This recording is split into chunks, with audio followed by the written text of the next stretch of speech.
course, the graduating students here. A warm good morning from me. It's an absolute privilege for me to stand here at CPAT. I say a privilege because I recognize that I'm not in front of the students. I'm actually standing in front of the future of the Indian industry. It's a privilege for me to actually stand here, be here, present and talk to you. When I was invited to be the chief guest, I was given some background about what CPAT has been, what the curriculum that you young students have gone through. And I also spoke to your principal at some length to understand, how students learn here. I also come from an educational institution, where the attempt is to become better.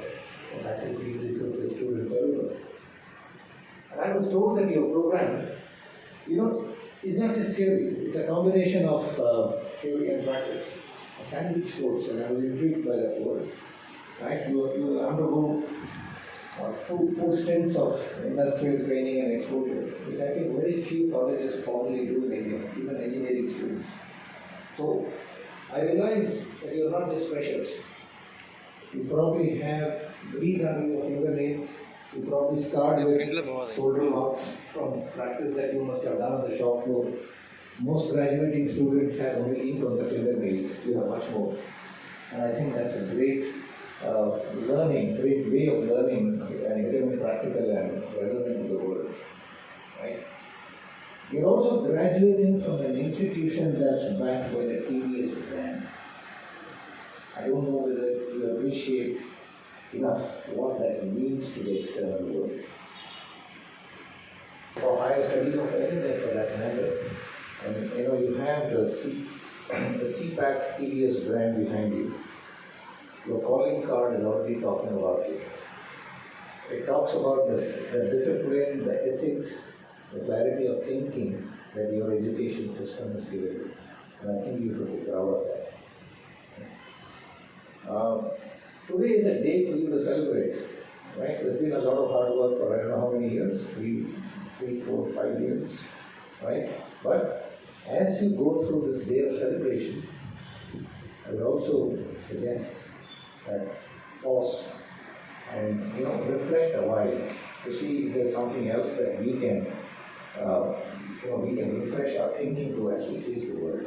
And I would give you 3 or 4 tips that I have picked up over my life over the last 4 decades after being a graduate. First of all, aim to be a better version of yourself. In your career, you'll see that life is competition. Competition to get into exams, get into institutions, get a job. Everything is competition. But please be clear. Your competition should be with yourself, individual. Everybody is running an individual race. Become a better version of yourself. If you improve 1% of yourself in every aspect or some aspect, let's say every month, in 10 years' time, you will be a world champion. So keep that in mind. This is a race that you run for yourself. The second point I would say, you would think that today is a good day of graduation. I've done my hard work, I've done my exams. Congratulations, 100% passing is great. Even in IIT, we recognize how great that is. Right? But your learning has just started. Be an eternal learner, forever student. It's not that learning is over